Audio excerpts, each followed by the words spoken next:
Graça e paz, você está junto conosco no curso Como Estudar a Bíblia. Como Estudar a Bíblia, módulo 1, aula 8. Aula 8, na última aula nós estivemos falando sobre a importância da parábola, a riqueza que uma parábola pode trazer de conhecimento, de informações, de dados, e a importância de você saber analisar a parábola com seus critérios necessários, sabendo qual o propósito, qual o motivo da parábola. E também na última aula nós começamos a falar sobre métodos de estudo da Palavra de Deus. Falamos na última aula sobre a visão do estudo pelo método Cultura do Reino. Cultura do Reino, nós temos que entender que a Bíblia foi escrita na visão do Reino de Deus, na visão de Deus. E na verdade Jesus veio a essa terra para estabelecer o Reino de Deus na terra. Tanto é que na oração do Pai Nosso, quando os discípulos pediram a Jesus, ensina-nos a orar, Jesus na oração coloca: venha sobre nós o teu reino,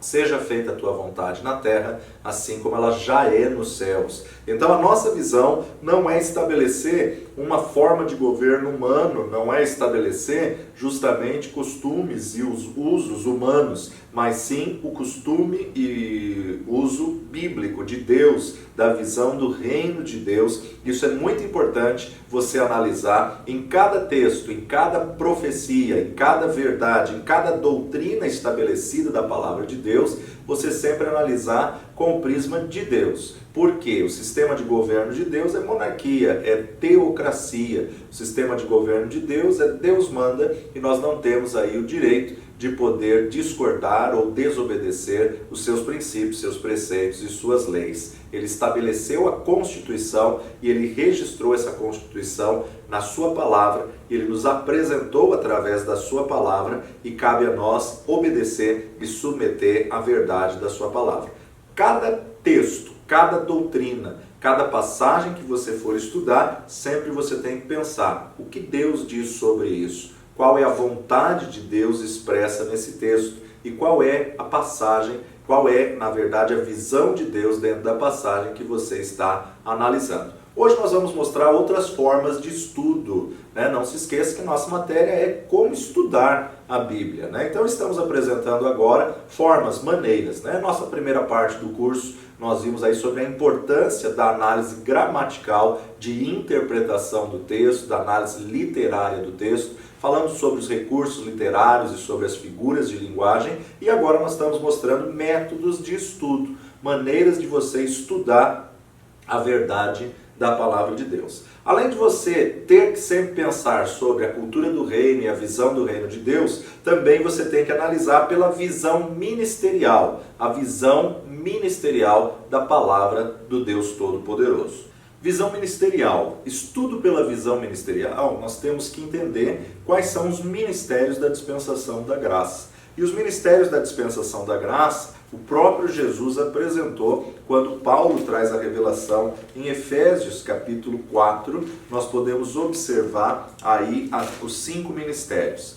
Efésios capítulo 4, a partir do versículo 9, nos diz: ora isto, ele subiu, que é sinal que também antes tinha descido às partes mais baixas da terra. Aquele que desceu é também o mesmo que subiu acima de todos os céus para cumprir todas as coisas. E ele mesmo deu uns para apóstolos, e outros para profetas, e outros para evangelistas, e outros para pastores e mestres, ou dependendo da sua tradução, e doutores, querendo o aperfeiçoamento dos santos para a obra do ministério, para a edificação do corpo de Cristo, até que todos cheguemos à unidade da fé e ao conhecimento do Filho de Deus, a varão perfeito, à medida da estatura completa de Cristo, para que não sejamos mais meninos inconstantes, levados em roda por todo vento de doutrina, pelo engano dos homens, que com astúcia enganam fraudulosamente. Antes, seguindo a verdade em amor, cresçamos em tudo naquele que é a cabeça, Cristo, do qual todo o corpo bem ajustado, ligado pelo auxílio de todas as juntas, segundo a justa operação de cada parte, faz o aumento do corpo para a sua edificação em amor. Paulo nos traz uma tremenda revelação nesse texto de Efésios capítulo 4, nos mostrando em primeiro lugar que Jesus mesmo deu os 5 ministérios. Jesus deu uns para apóstolos, outros para profetas, outros para evangelistas, outros para pastores e doutores, ou pastores e mestres. Nós temos aí a explicação dos 5 ministérios de ofício da graça através da mão ou através do ombro, né? O profeta Isaías diz que Jesus é o cabeça, né? E o governo está sobre os seus ombros. Os ombros, na verdade, no militarismo, eles vão representar toda a patente tida do lado direito, ele vai representar que serviu a uma autoridade superior. Todo título ou toda patente tida do lado esquerdo para servir ao povo. Isso também acontece, na verdade, da palavra de Deus. Do lado direito, então, nós temos apóstolos, profetas, embaixo do pescoço, o próprio evangelista, e do lado esquerdo, o lado do coração, temos pastores e mestres. Então fica aí, Jesus é o cabeça, mas o governo está sobre os seus ombros. Apóstolo, profeta, evangelista, pastor e mestre. Apóstolos e profetas, do lado direito, ministram a Deus, recebem de Deus e são cobrados por Deus. Evangelista, a voz que fala ao mundo, ministra ao mundo, recebe do mundo e é cobrada pelo mundo. Já pastores e mestres, que é o lado esquerdo, o lado do coração, onde a ovelha deita a cabeça, aí ministra ao corpo de Cristo, ministra à igreja, recebe da igreja e é cobrado pela igreja. Mas também há uma explicação dos 5 ministérios dentro da mão ministerial do corpo de Cristo. Apóstolo é o polegar, é o único que ministra de frente de todos os demais ministérios, porque nós não temos os outros dedos ministrando de frente, mas não significa que ele é mais. Algumas denominações colocam como uma hierarquia superior. Quando nós entendemos que o governo da igreja está sobre os seus ombros, o ombro tem que ser horizontal, o ombro tem que ser linear. Então nós observamos que não há nenhum mais do que o outro, apóstolo, profeta, evangelista, pastor e mestre. Mas a nível de ministração, você vê que ele ministra de frente com todos os demais, que os demais dedos não conseguem. Profeta, que é o segundo dedo, ele, na verdade, indica a direção. O profeta, na verdade, indica o caminho. Evangelista, o terceiro dedo, vai à frente, acima, à frente de todos os demais. Pastor é aquele que tem uma aliança com o rebanho, uma aliança com a igreja. E o mestre, aquele que entra nos mínimos detalhes. Então, o foco do método de estudo pela visão ministerial, ele tem que analisar pelos 5 ministérios. Por quê? Na visão ministerial, cada um tem a sua função.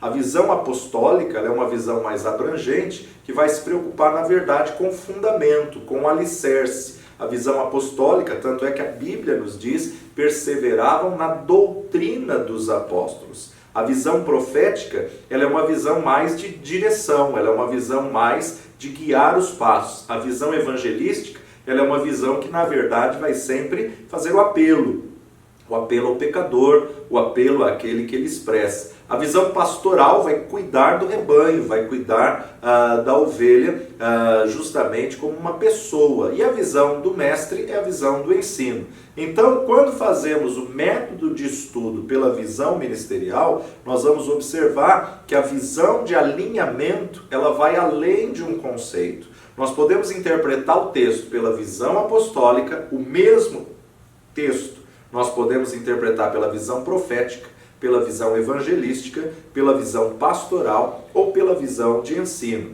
Porque cada um dos 5 ministérios foi dado uma incumbência. E essa incumbência define o chamado, define o ministério e nos dá uma interpretação específica. Então, um dos métodos de estudo é você fazer e desenvolver esse método justamente pela visão ministerial. É um método extremamente rico e um método gostoso de você poder analisar cada um dos textos por prismas diferentes. Precisamos aprender a analisar o mesmo texto por um prisma diferente. Assim também como a visão do arquiteto, a visão do engenheiro.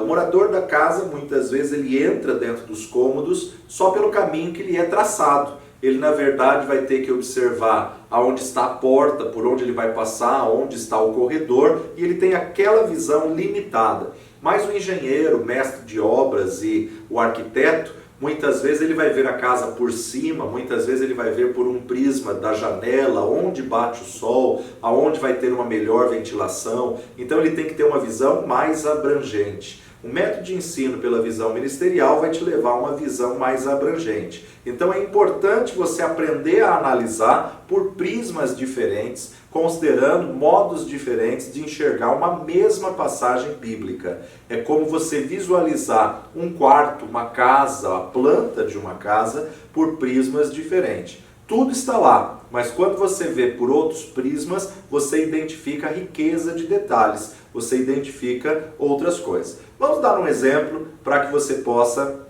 aprender melhor essa forma da visão ministerial de interpretação de estudo. Evangelho de Marcos, capítulo 10, Evangelho de Marcos, capítulo 10, dos versículos 46 a 52. O cego de Jericó. Uma passagem extremamente conhecida, que eu gostaria de te convidar a mergulharmos nesse método de estudo da visão ministerial dos 5 ministérios apresentado por Paulo em Efésios 4. O cego de Jericó, versículo 46 de Marcos 10. Depois foram para Jericó, e saindo ele de Jericó com seus discípulos e uma grande multidão, Bartimeu, o cego, filho de Timeu, estava sentado junto ao caminho mendigando. E ouvindo que era Jesus de Nazaré, começou a clamar e a dizer: Jesus, filho de Davi, tem misericórdia de mim. E muitos o repreendiam para que se calasse, mas ele clamava cada vez mais: Filho de Davi, tem misericórdia de mim. E Jesus, parando, disse que o chamassem. E chamaram o cego, dizendo-lhe: Tem bom ânimo, levanta-te que ele te chama. E ele, lançando de si a sua capa, levantou-se e foi ter com Jesus. E Jesus, falando, disse-lhe: Que queres que te faça? E o cego lhe disse: Mestre, que eu tenha vista. E Jesus lhe disse: Vai, a tua fé te salvou. E logo viu e seguiu a Jesus pelo caminho. Um texto extremamente conhecido, uma passagem muito pregada, uma passagem rica em detalhes e que a gente pode enriquecer ainda mais quando a gente faz o método de estudo pela visão ministerial. Analisando esse texto por um prisma apostólico, na visão apostólica, nós temos que extrair do texto o fundamento. Por quê? O apóstolo vai se preocupar com a base, com a estrutura, com a fundamentação, com o alicerce. E o que é alicerce nesse texto? Nesse texto, o alicerce é a fé do cego Bartimeu que clama. Então nós podemos desenvolver uma mensagem em cima dessa base, em cima dessa estrutura. Esse homem clamou porque ele tinha fé. E a palavra de Deus nos diz que tudo que é por fé nós alcançamos. E tudo que não é por fé é pecado. Esse homem clamou porque ele justamente sabia a quem ele estava clamando. Ele clamou porque ele tinha ouvido falar de Jesus. Por outro lado, eu observo que esse cego Bartimeu, ele era cego, mas ele não valorizou aquilo que ele não tinha. Ele valorizou aquilo que ele tinha. Ele era cego, mas ele ouvia e ele falava. Então, quando ele ouviu a multidão, ele logo gritou. Quando ele ouviu a multidão, ele logo clamou. Quando ele ouviu a multidão, ele exerceu o fundamento da verdade da palavra de Deus. Clama a mim e responder-te-ei, anunciar-te-ei coisas grandes e firmes. Mas sempre que alguém clama, vem alguém e tenta impedir. Os amigos que estavam ao redor queriam calá-lo. Fique quieto, ele está ocupado, fique quieto. Este homem está cheio de pessoas, fique quieto. Jesus está fazendo outras coisas. Quanto mais tentavam calá-lo, mais ele clamava. Quanto mais tentavam calá-lo, mais as pessoas ouviam os gritos dele.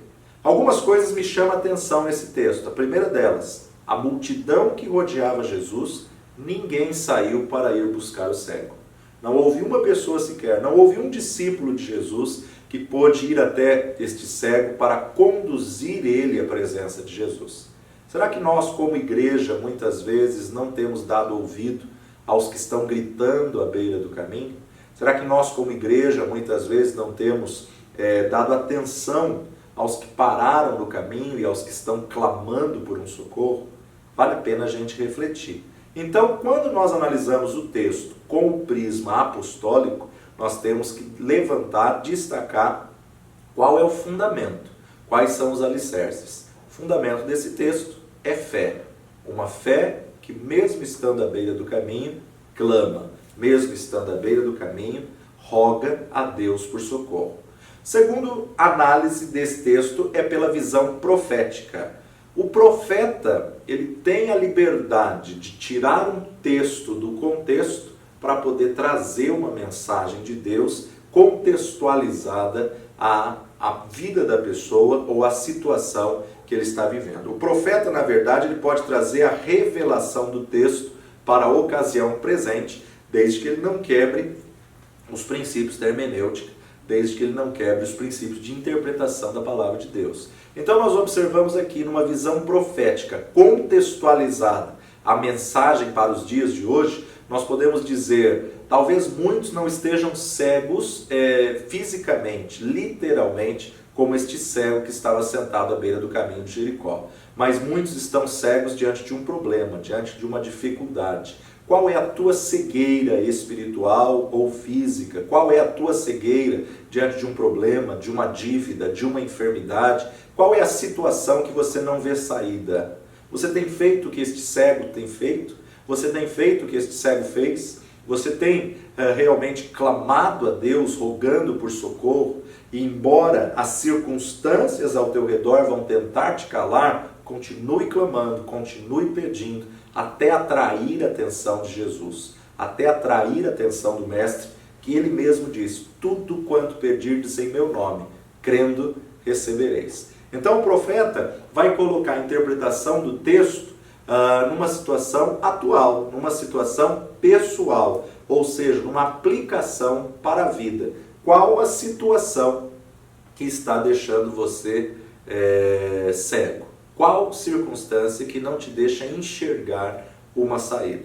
Mas podemos também falar do terceiro, apóstolo, profeta, evangelista. O evangelista que ele vai ver Jesus se importou por uma vida. Mesmo Jesus estando rodeado de uma multidão, ele sabe o clamor de um indivíduo. Mesmo Jesus estando ocupado por inúmeras pessoas que estão pedindo aí as suas necessidades, apresentando ao Mestre, ele sabe ouvir e identificar. Ele parou a multidão e ele disse, alguém clama por mim. E todos aqueles que estavam falando ao cego, fique quieto, cale sua boca, ele está ocupado, não incomodes o Mestre, todos aqueles foram os mesmos a dizer a Bartimeu, anima-te, levanta-te, ele te chama, anima-te, levanta. Olha aí a diferença que justamente essas pessoas fazem, simplesmente porque Jesus parou a multidão para atender o indivíduo. Nós observamos que Deus amou o mundo de tal maneira, indo do coletivo ao pessoal, nós podemos dizer que ele amou o mundo de tal maneira que ele deu o seu único filho para que todo aquele que nele crê não pereça, mas tenha vida eterna. O evangelístico, ele sempre vai trazer o apelo dentro de um texto, dentro de um contexto. O evangelista sempre vai enxergar o apelo no texto que leva à salvação. O evangelista vai mostrar o detalhe. Esse homem estava sentado à beira do caminho. Deus não quer você à beira do caminho, Deus quer você no caminho, porque Jesus disse, eu sou o caminho, a verdade e a vida. Não vale a pena você ficar à beira, você tem que estar dentro do caminho que é Cristo. Somente Ele pode te dar salvação, somente Ele pode iluminar a tua visão para poder guiar os seus passos. Já o pastor mostra o cuidado que Jesus teve com uma pessoa. O cuidado que Jesus teve por alguém que clamou, alguém que realmente atraiu a atenção do Mestre. Assim como a parábola do pastor, ele deixa as 99 e vai em busca de uma, Jesus aquietou a multidão que estava ao seu redor para atender o clamor de uma pessoa. Jesus te conhece, Jesus se importa com você, o pastor sempre vai focar o cuidado extremo, o tratamento pastoral. Jesus atendeu este homem como um indivíduo e não no coletivo. E o mestre vai se ater aos pequenos detalhes. Detalhes esses muitas vezes culturais, detalhes esses muitas vezes que você vai ter que estudar um pouco mais no contexto do texto apresentado. O detalhe que eu gostaria de destacar aqui como uma visão de mestre é justamente que este homem, quando foi chamado por Jesus, ele largou a sua capa, ele despojou de si a sua capa. Quando nós estudamos um pouquinho da cultura hebraica, nós podemos entender que nessa época em Israel, as pessoas que passavam necessidades, elas tinham que se cadastrar num órgão do governo. Como se fosse hoje no Brasil, contextualizando, a pessoa se cadastrava na prefeitura. Então, na verdade, quando ele se cadastrava como um necessitado, como um pedinte ou como um deficiente, ele na verdade recebia uma capa, e essa capa ela vinha com o carimbo do governo, como se fosse no caso, ele receberia então um manto, um cobertor da prefeitura que tivesse o carimbo da prefeitura. E aí então, com essa capa, ele tinha o direito de poder pedir nas ruas. Com esse cadastro do governo, com essa situação cadastrada num órgão específico, ele poderia então estar pedindo, poderia estar então mendigando.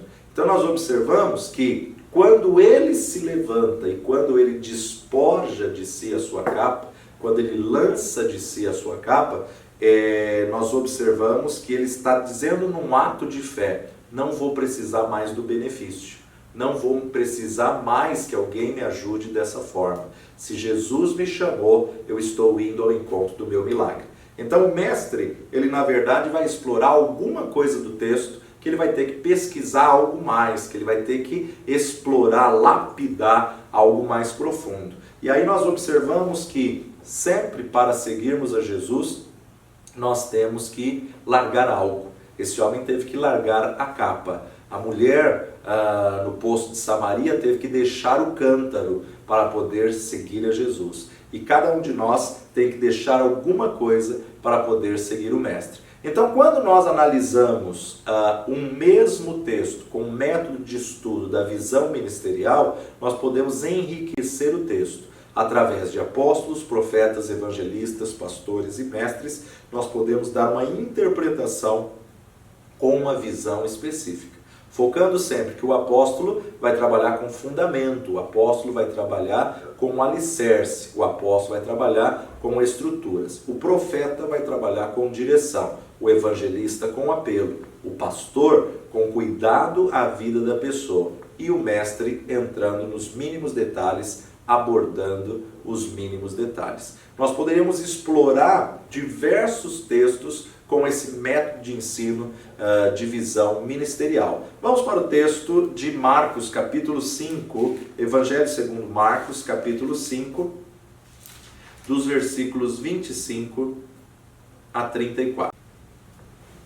O texto nos diz: E certa mulher que havia 12 anos tinha um fluxo de sangue, nada na Bíblia é por acaso, tudo tem um propósito, então guarde bem que ela já sofria dessa enfermidade, ela já padecia dessa doença 12 anos. E o texto ainda continua dizendo, verso 26, e que havia padecido muito com muitos médicos e despendido tudo quanto tinha, nada lhe aproveitando isso, antes indo a pior. Ouvindo falar de Jesus, veio por detrás entre a multidão e tocou na sua vestimenta, porque dizia, se tão somente tocar nas suas vestes, sararei.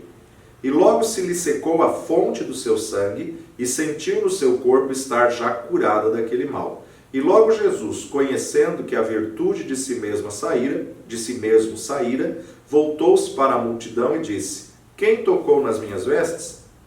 E disseram-lhe os seus discípulos, vês que a multidão te aperta e dizes quem me tocou? E ele olhava em redor para ver a que isso fizera. Então a mulher, que sabia o que lhe tinha acontecido, temendo e tremendo, aproximou-se e prostrou-se diante dele e disse-lhe toda a verdade. E ele lhe disse, filha, a tua fé te salvou, vai em paz e ser curada deste teu mal. Estando ele ainda falando, chegaram alguns do principal da sinagoga, a quem dissera, a tua filha está morta, para que enfadas mais o mestre? E Jesus, tendo ouvido essas palavras, disse ao principal da sinagoga, não temas, crê somente. E não permitiu que alguém o seguisse, a não ser Pedro e Tiago e João, irmão de Tiago. E tendo chegado à casa do principal da sinagoga, viu o alvoroço e os que choravam muito e pranteavam. E entrando, disse-lhes, por que vos alvoroçais e chorais? a menina não está morta, mas dorme. E riam-se dele. Porém ele, tendo-os feito sair, tomou consigo o pai e a mãe da menina e os que com ele estavam, e entrou onde a menina estava deitada. E tomando a mão da menina, disse-lhe, Talita cumi, que traduzido é, menina, a ti te digo, levanta-te. E a menina se levantou e andava, pois já tinha 12 anos de idade. E assombraram-se com grande espanto, e mandou-lhes expressamente que ninguém o soubesse, e disse que lhe dessem de comer. Nós podemos observar aqui, esse é o único milagre dos 4 evangelhos que acontece um milagre no meio de outro milagre. Nós observamos, em primeiro lugar, o principal da sinagoga vai procurar Jesus. O principal da sinagoga apresenta diante de Jesus, mestre, minha filha, filha única, está à beira da morte. Ela tem 12 anos. Se o Senhor for na minha casa, ela ficará curada.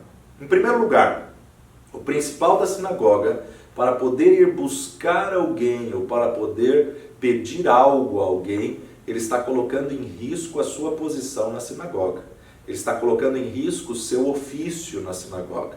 Mas para ele poder chegar diante de Jesus e clamar a Jesus, 2 coisas. Primeira delas, ele reconhece que Jesus tinha poder para curar a sua filha. Em segunda delas, ele na verdade viu que era somente Deus que podia fazer o que Jesus fazia e por isso ele foi em busca de Jesus. Mas algumas coisas me traz atenção no texto. Nada na Bíblia está por acaso. Todos os detalhes bíblicos têm um propósito, têm um foco. E o primeiro detalhe que eu quero destacar nesse texto é que essa mulher que tinha o fluxo de sangue, essa mulher que tinha essa doença, a Bíblia registra que ela já estava sofrendo desse mal 12 anos. 12 anos que ela padecia, 12 anos que ela já tinha gasto todos os seus bens com os melhores especialistas, os melhores médicos da época, ela já tinha pago tudo que ela tinha conseguido. Em segundo lugar, nós observamos que a filha de Jairo também tinha 12 anos. Se nada na Bíblia está por acaso, nós temos que observar qual a correlação de 12 anos da doença dessa mulher para 12 anos da filha única desse principal da sinagoga. Entendemos então que naquela época o principal da sinagoga ficava às portas da sinagoga, vendo quem podia e quem não podia cultuar ao Senhor. Eu consigo imaginar certo dia esse homem na porta da sinagoga dizendo, pode entrar, pode entrar, pode entrar. Você não, você está imunda. Ou seja, o que é mais marcante do que o nascimento de um filho? Naquele momento que Jesus está indo à sua casa, uma mulher puxa a orla das vestes de Jesus e Jesus para a multidão e Jesus diz, alguém me tocou. Quem foi que me tocou? Os próprios discípulos que seguiam o mestre falam, mestre, a multidão toda te aperta, te oprime, te empurra, todo mundo está te pedindo alguma coisa, como tu dizes quem foi que me tocou? Não, eu sei que alguém me tocou de maneira diferente, porque de mim saiu virtude. Jesus sabia, Jesus identificou, e aquela mulher, vendo que não podia se ocultar, ela se apresenta e fala, mestre, fui eu quem te toquei, mas olha, desde o momento em que te toquei, eu senti a cura. Nós observamos que nesse momento, deve ter passado pela cabeça de Jairo, desde que minha filha nasceu, eu proíbo essa mulher de cultuar ao Senhor. Minha filha está com 12 anos, essa mulher está com 12 anos de enfermidade, desde que minha filha nasceu, eu não deixo essa mulher prestar culto. Jesus nunca evidencia ninguém para envergonhar. A lei da época, ou melhor, os costumes da época, era que no período em que a mulher estivesse menstruada, ou no período em que a mulher estivesse com fluxo de sangue, ela não podia conviver com as pessoas. Se ela está no período da hemorragia, ela não podia estar entre as pessoas. Se ela se assentasse numa cadeira, essa cadeira se tornava imunda até o dia seguinte, às 18 horas. Se ela se deitasse numa cama, aquela cama se tornava imunda até o dia seguinte, às 18 horas. Então ela não podia conviver com as pessoas. Quando Jesus evidenciou essa mulher, ele não evidenciou para envergonhá-la, ele não evidenciou para humilhá-la, mas ele evidenciou para poder trazer uma cura muito maior do que a cura física, a cura emocional. Jesus estava dizendo diante de todo aquele auditório: olha, gente, vocês podem recebê-la em casa, vocês não precisam rejeitá-la na sua casa. Essa mulher está curada. Imagina, 12 anos sendo arrancada do convívio social. 12 anos que ela não podia visitar ninguém, que ninguém poderia visitar a casa dela. Por outro lado, nós imaginamos quais obstáculos que essa mulher teve que vencer para poder chegar até Jesus e tocar na orla de suas vestes. Assim, nós podemos analisar uma visão ministerial quais são os fundamentos dessa passagem. Claro, acima de tudo, a fé. A fé é o firme fundamento. Então, numa visão apostólica, nós temos que abordar a fé. Mas eu vou mais além ainda. A fé que essa mulher tinha, ela determinou o seu milagre ainda na sua casa. Se eu tão somente tocar na orla de suas vestes, ficarei curado. Jairo já não tinha essa fé. Jairo disse: Senhor, se o Senhor entrar na minha casa. Mas numa outra passagem nós vemos um centurião que ele pede por um empregado: Senhor, eu sei que tu és homem de autoridade, libera uma palavra aqui, meu criado ficará curado lá em casa. Embora a fé seja o firme fundamento, nós temos que respeitar a fé de cada pessoa. Nós observamos que Jairo queria que Jesus fosse à sua casa. A mulher do fluxo, ela queria tocar na orla. Na verdade, sabemos que o conceito dessa mulher é: ele não precisa vir em casa, ele não precisa dizer o que queres que eu te faça, ele não precisa me atender, ele não precisa ter um tempo para mim. Eu preciso tocar na orla das vestes deste homem. Já o centurião, basta uma palavra, porque também sou homem de autoridade. Digo a esse vai, ele vai, ao outro vem e ele vem. Então, quando estabelecemos na visão ministerial de estudo pelos 5 ministérios, o apóstolo, na verdade, ele vai estabelecer o fundamento de fé. A fé do centurião era diferente da fé de Jairo, que era diferente da fé dessa mulher. E podemos observar então que não adianta a gente querer trocar, não adianta os discípulos chegarem para Jairo e dizer: Jairo, peça uma palavra como centurião, que o criado dele ficou curado. Jairo não tinha fé para isso. Jairo tinha fé: se o Senhor entrar na minha casa, se o Senhor for lá e orar pela minha filha, ela ficará curada. Da mesma forma que não adiantaria chegar para a mulher e falar para ela: olha, espera Jesus ir na tua casa, porque a fé que ela tinha era: eu preciso ir até ele, tocar na orla de suas vestes. Da mesma forma que Jesus disse ao centurião: ei, eu vou na tua casa. E ele disse: não precisa, também sou homem de autoridade. Basta uma palavra aqui e meu criado ficará curado em casa. Isso nós podemos ver o fundamento de fé através da visão apostólica. Já na visão profética, nós podemos observar que quando Jairo está esperando, quando Jairo para e ele tem que refletir: eu proíbo essa mulher de cultuar, e será que agora ela vai impedir o milagre da minha filha? Será que agora ela vai impedir a cura da minha filha que está quase à morte? Eu posso imaginar que passou pela cabeça de Jairo: isso é um castigo de Deus por eu ter proibido ela de cultuar. Mas naquele mesmo momento, Jesus fita os olhos firmes em Jairo e Jesus diz para Jairo: não temas, crê somente. Num prisma profético, nós podemos observar que Jesus olha para Jairo e libera uma palavra de fé. Ou seja, não importa quanto tempo esteja demorando o teu milagre, Jesus nunca chega atrasado. Não importa quanto tempo demore, mas ele sabe a hora certa, o momento certo, para poder realizar um grande feito na tua vida.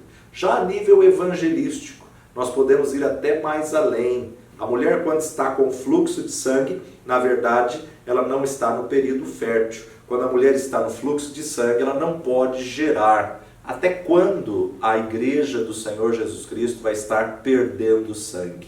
Nós podemos observar aqui nesse texto, não só nesse texto, como em toda a Bíblia, a mulher na Bíblia sempre representa a igreja. A mulher na Bíblia tem que orar como Ana orou, tem que trazer a nação de volta a Deus, assim como Débora trouxe. Tem que ter a sabedoria de Esther, tem que ter essa ousadia dessa mulher. Mas essa mulher no fluxo de sangue não podia gerar vida. Essa mulher no fluxo de sangue não poderia ter filhos. E essa justamente nós observamos num prisma evangelístico. O Senhor quer curar toda hemorragia espiritual para que a igreja se torne fértil, para que a igreja se torne frutífera, para que a igreja se torne um ventre espiritual que gere novas vidas. O pastor se preocupa tanto com o cuidado desta vida, com esta situação emocional de trazer uma cura emocional nela, como também ele se preocupa com a notícia que Jairo recebeu.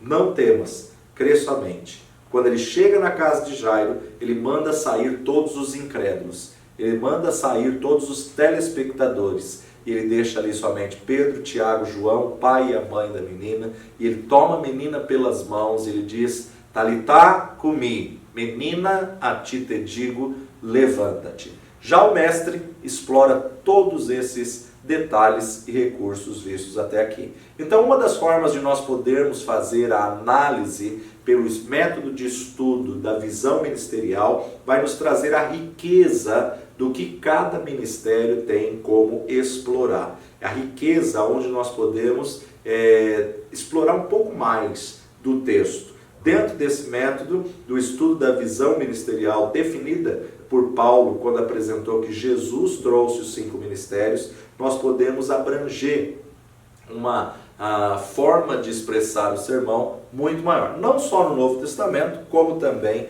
no Novo Testamento. Sempre entendendo que a visão apostólica vai destacar o fundamento. A visão profética vai trazer, contextualizar essa verdade à visão ministerial. A visão evangelística sempre vai trazer um apelo. A visão pastoral vai cuidar de uma vida e a visão do mestre vai trazer o detalhe que vai enriquecer os dados de um texto. Então, uma das formas de você estudar é através da visão ministerial. Temos também outros métodos, como um método mais conhecido, que é o estudo do método teológico. O estudo do método teológico é um método muito interessante que nós temos que analisar acerca da doutrina. Essa visão que eu gostaria que você tivesse um pouco mais de atenção, porque muitas coisas dentro do Evangelho têm tido confusão simplesmente por as pessoas não conseguir discernir o que é uso e costume, o que é doutrina e o que é uma medida pessoal.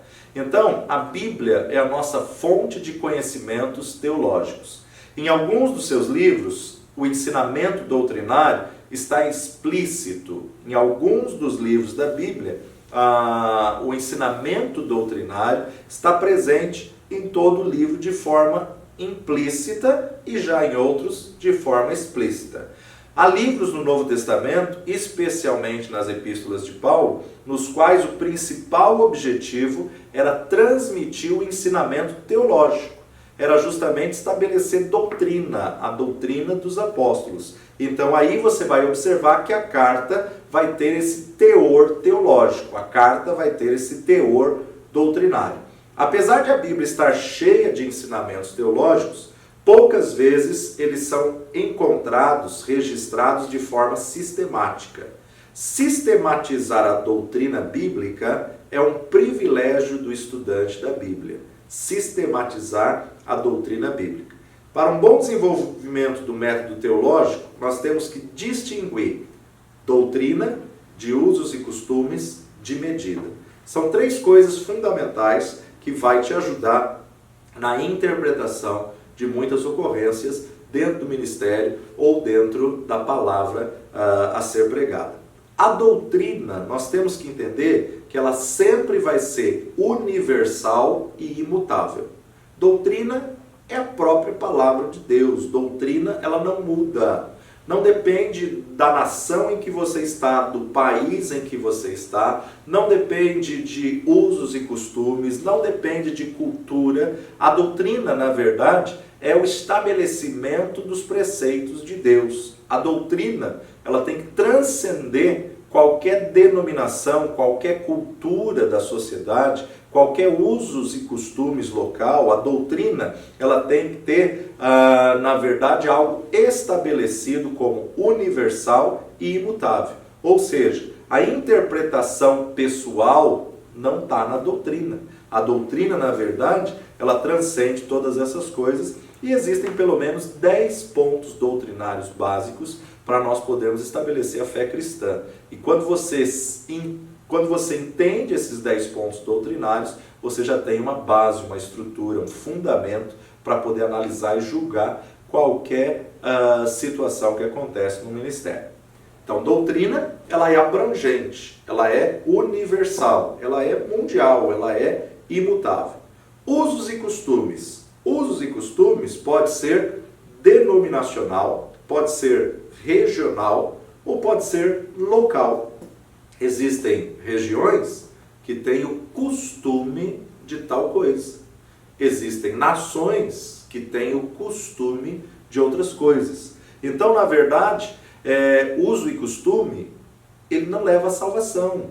O uso e costume, ele é local, regional, ele é denominacional. Antes de você se firmar numa denominação, se firmar numa igreja, você tem que estudar os usos e costumes daquela igreja.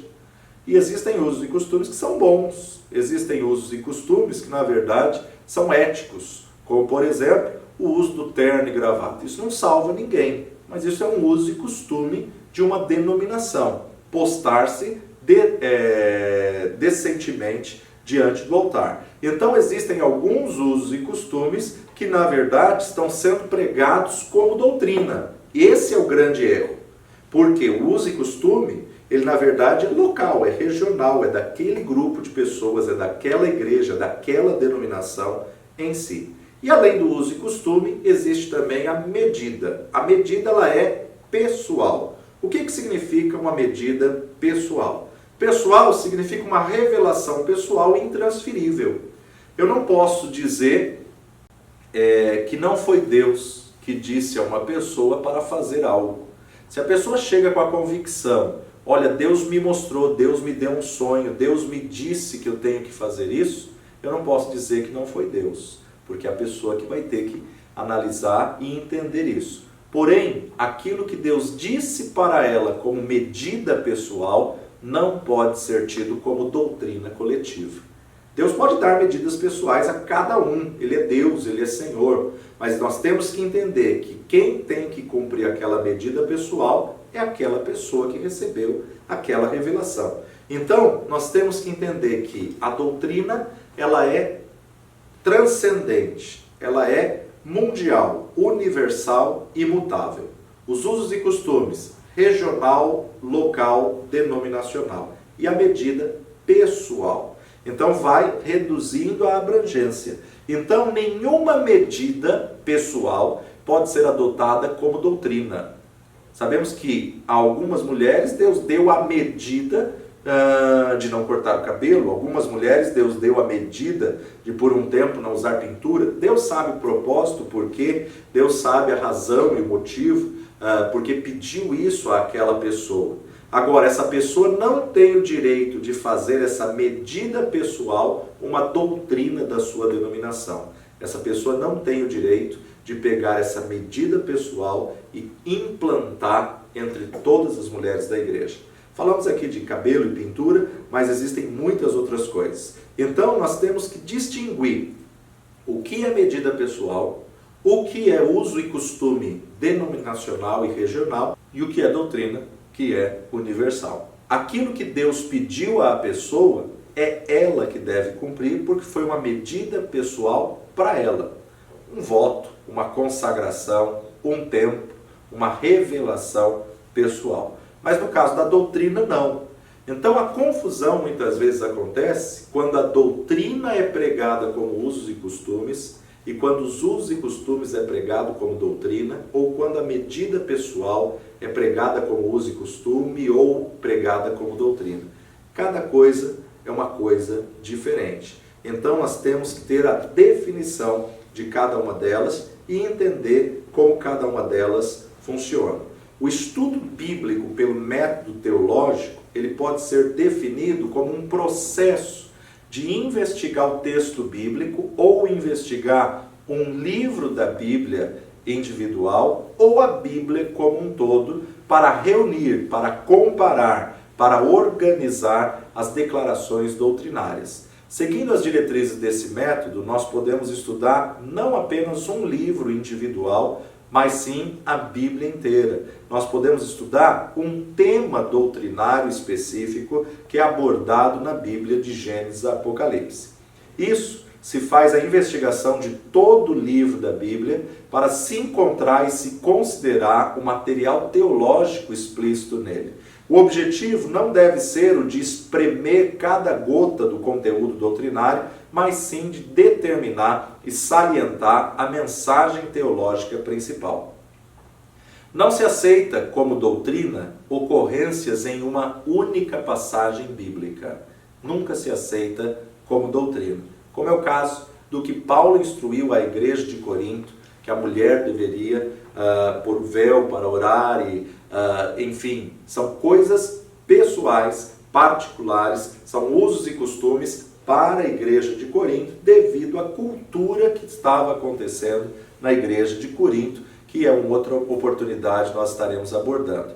Então, nunca se coloca um pensamento de um escritor ou uma passagem, tanto é que Paulo fala isso somente com Corinto, e ele escreveu tantas outras cartas a Gálatas, a Éfeso, de Filipos, aos Filipenses e tantos outros, e ele não abordou esse mesmo tema. Então nós temos que entender que nunca se aceita como doutrina uma ocorrência de uma única passagem bíblica. Por quê? Toda doutrina tem que ser confirmada por 2 ou 3 escritores distintos, como também deve ser citado em pelo menos 2 ou 3 ocorrências em outros livros na Palavra de Deus. Então a melhor maneira de você proceder nesse método de estudo é você identificar a doutrina de um texto e estabelecer a doutrina. Do modo doutrinário, do método doutrinário, na próxima aula nós estaremos abordando as 10 doutrinas que definem de um grupo religioso,